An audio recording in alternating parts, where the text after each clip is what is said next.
When pride collides with truth, the fall of Jasmine Crockett.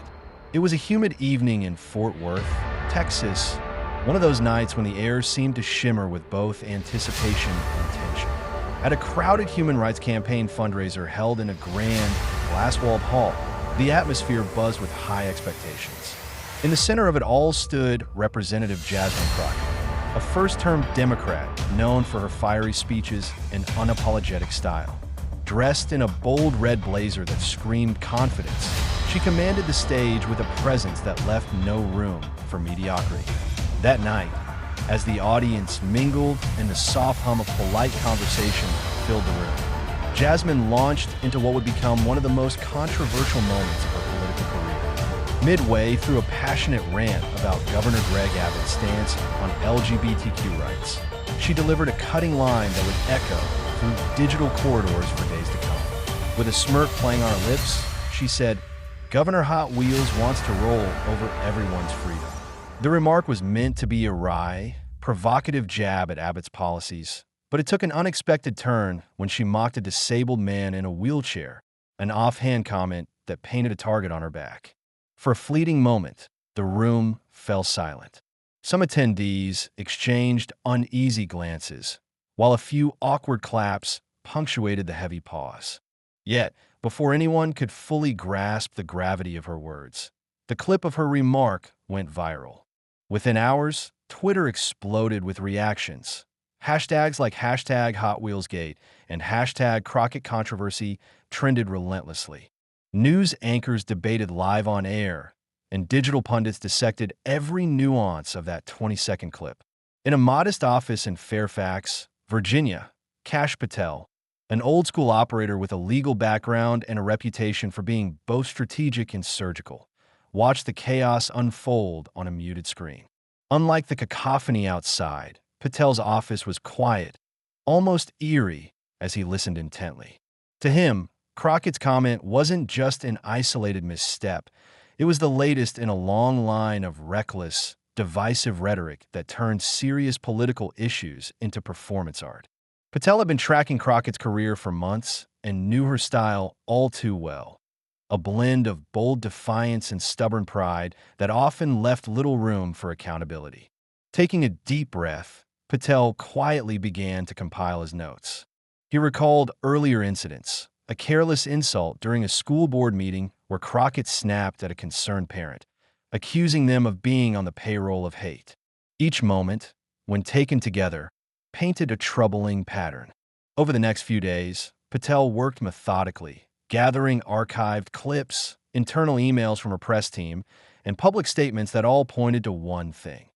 Jasmine Crockett had become increasingly aggressive, using incendiary rhetoric without any attempt at self-reflection or apology. Meanwhile, the public backlash was growing louder by the minute.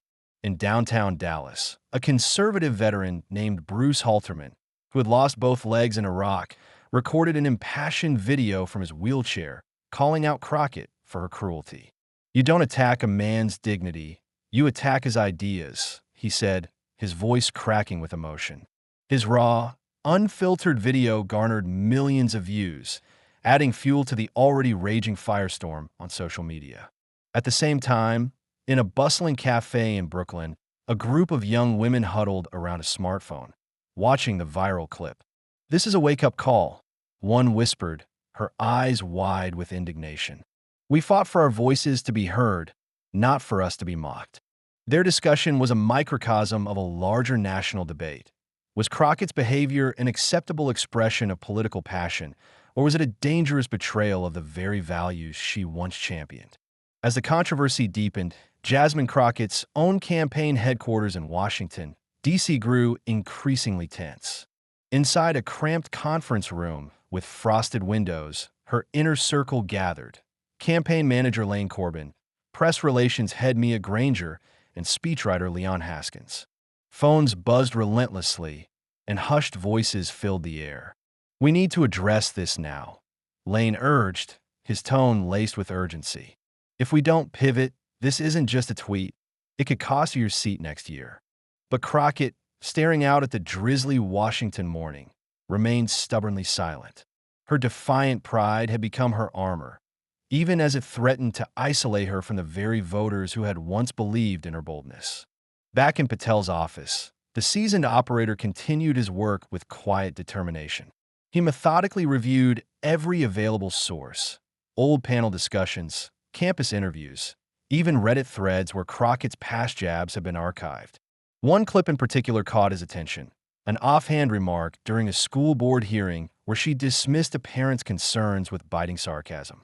Patel noted that while boldness is sometimes admired, unchecked arrogance could erode public trust. "This isn't just about being controversial," he murmured to himself. "It's about accountability." On Friday night, Jasmine Crockett appeared on a late-night panel show hosted by comedian Tyrell Jennings. The atmosphere was unexpectedly relaxed at first, with friendly banter and a light-hearted tone. But as the segment progressed, Tyrell's tone shifted. His expression grew serious. "Do you regret calling Governor Abbott Hot Wheels?" he asked, his voice measured yet piercing. The question hung in the air. Crockett paused, her eyes reflecting a mix of defiance and uncertainty. "I regret nothing," she finally replied, her voice steady. "People are more outraged by the policies that destroy lives than by words. I speak my truth, and if that makes some uncomfortable, so be it." The response only intensified the storm. Within hours, her statement was dissected and replayed endlessly online, with critics labeling her tone as cold, proud, and detached. As the weekend unfolded, Kash Patel's comprehensive video analysis began to circulate, a meticulously crafted 19-minute exposé titled "Kash Patel: Enough is Enough." In his video, Patel laid out, in painstaking detail, every controversial comment, every heated exchange, and every instance where Crockett's rhetoric crossed the line from political boldness to personal cruelty. He spoke in a measured, analytical tone that contrasted sharply with the chaotic energy of social media rants. "When leaders mock the very people they are supposed to serve, they betray the trust of the public," he stated calmly, his eyes locking onto the camera. His words resonated deeply with viewers who were tired of political theater and craved genuine accountability. By Sunday evening, the digital battlefield had reached fever pitch. News outlets from across the spectrum picked up Patel's video. Headlines screamed, "Crockett's cruelty exposed," and "When words hurt, the price of pride in politics." Social media erupted with debates and memes, with both supporters and critics of Crockett weighing in passionately. In a small town in Lubbock, Texas, an elderly woman named Carol Jenkins sat in her modest kitchen, watching the unfolding drama on her aging smartphone. "I voted for change," she whispered, "but this isn't the change I wanted." Amidst the chaos, Crockett's own staff was growing increasingly concerned. In a tense meeting at her D.C. headquarters, campaign manager Lane Corbin urged, "We need to address this head-on before it spirals further." But Crockett, whose pride had long shielded her from criticism, remained defiant. "I won't apologize for speaking truth to power," she declared, her voice firm, yet lacking the empathy that many expected. The room fell into a heavy silence, as even her closest advisors exchanged worried glances. Over the next 48 hours, public sentiment began to shift. While some of Crockett's ardent supporters continued to defend her unapologetic style, a growing number of moderate voters and advocacy groups questioned her judgment. At a community town hall in Dallas, a veteran activist stood up and asked, "How can we trust a leader who dismisses the pain of others with a shrug and a tweet?" His question resonated with the crowd, and even some of Crockett's loyalists couldn't help but wonder if the cost of her boldness was becoming too high. By Monday morning, Kash Patel's video had garnered over 6 million views. His analytical, clear-eyed critique of Crockett's pattern of aggressive rhetoric had become a rallying cry for those demanding accountability from their elected officials. "We need leaders who listen, who reflect, and who understand that words have consequences," Patel said in his final remarks on the video, a line that would be repeated on news channels and in viral tweets for days to come. In the final scene of this unfolding drama, Crockett appeared at a major public event at Southern Methodist University in Dallas. The auditorium was nearly packed, the air thick with anticipation. As she took the stage, The silence in the room was palpable. Everyone was waiting to see if she would finally acknowledge the growing backlash. The moderator asked her directly, "Do you regret your words last week?" For a long, agonizing moment, there was no answer. Finally, with a slow exhale and a hint of vulnerability in her eyes, she replied, "I regret that my words hurt some, but I stand by my commitment to speak truthfully about the issues that matter." The response was met with a mix of stunned silence and murmurs of disapproval from both sides. That final moment, raw, unpolished, and entirely real, became the defining image of a night when pride and truth collided. It wasn't just about one politician's misstep. It was about a nation wrestling with its values, questioning whether the powerful should be allowed to mock and marginalize those they claim to serve. The story of Jasmine Crockett and Kash Patel's quiet, methodical takedown had ignited a nationwide conversation, one that challenged everyone to consider, what does leadership truly mean?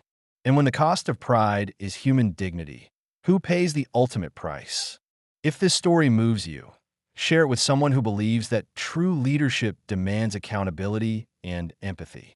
Subscribe for more real stories that cut through the noise and reveal what true courage looks like when the stakes are highest.